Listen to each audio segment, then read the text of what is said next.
شادی کے بعد عورت کی یہ دو چیزیں دیکھ کر اندازہ ہو جاتا ہے کہ اس کا شوہر اس کے ساتھ کیسا سلوک کرتا ہے۔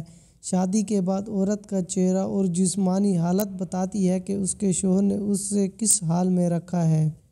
عورت کی یہ دو چیزیں مرد کی بنیادیں ہلا دیتی ہیں۔ عورت مرد سے ضرور ڈرتی ہے مگر عورت کی یہ دو چیزیں مرد کی بنیادیں ہلا دیتی ہیں، وہ ہے عورت کی خاموشی اور صبر۔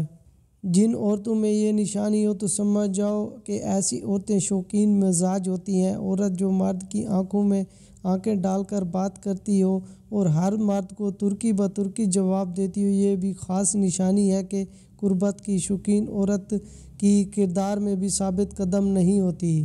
اگر بیوی کی ایسی حرکات دیکھو تو سمجھ جاؤ آپ کی بیوی آپ سے مطمئن ہے۔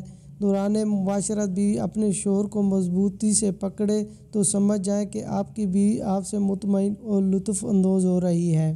کنواری لڑکی اگر زبان دراز ہو تو سمجھ جاؤ کہ وہ اس کے جذبات ہیں، اسی لیے اگر لڑکی زبان دراز ہو تو کنواری لڑکی کی زبان نہیں جذبات ہوتے ہیں۔ اگر بیٹی زبان دراز ہو تو اس کی شادی کر دو۔ ایسی عورتیں جو بیٹھ کر جھاڑو لگاتی ہوں تو سمجھ جاؤ کہ ایسی عورتوں کی ریڑھ کی ہڈی، بیٹھ کر جھاڑو لگانے والی عورتوں کو کبھی ریڑھ کی ہڈی کی بیماری نہیں ہوتی۔ ہر عورت کی کوئی نہ کوئی کمزوری ہوتی ہے مگر جوان عورت کی صرف یہی کمزوری ہوتی ہے۔ جوان عورت کی کمزوری ہے بے بہا دولت اور عیش و عشرت مہیا کرنا۔ شوہر سے ایسی بات کبھی مت کرنا ورنہ معاملہ علیحدگی تک جا پہنچے گا۔ شوہر سے مالی خواہشات کا اظہار کم کیا کرو۔ جو عورت شوہر سے مالی خواہشات کا اظہار زیادہ کرتی ہے، شوہر اس عورت سے تنگ آ جاتا ہے اور بعض دفعہ تو معاملات علیحدہ تک آ جاتا ہے۔ عورت امیر آدمی نہیں چاہتی، نہ ہی خوبصورت مرد چاہتی ہے، وہ ایسا مرد چاہتی ہے جو اس کی آنکھوں کو پڑھ سکے، اس کا ہاتھ اپنے سینے پر رکھ کر کہے کہ یہ گھر تمہارا ہے۔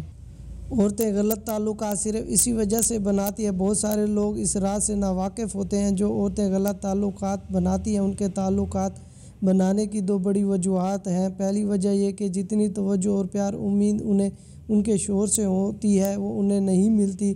عورت کے غلط تعلقات کی دوسری وجہ غربت یا حالات کی خرابی ہے۔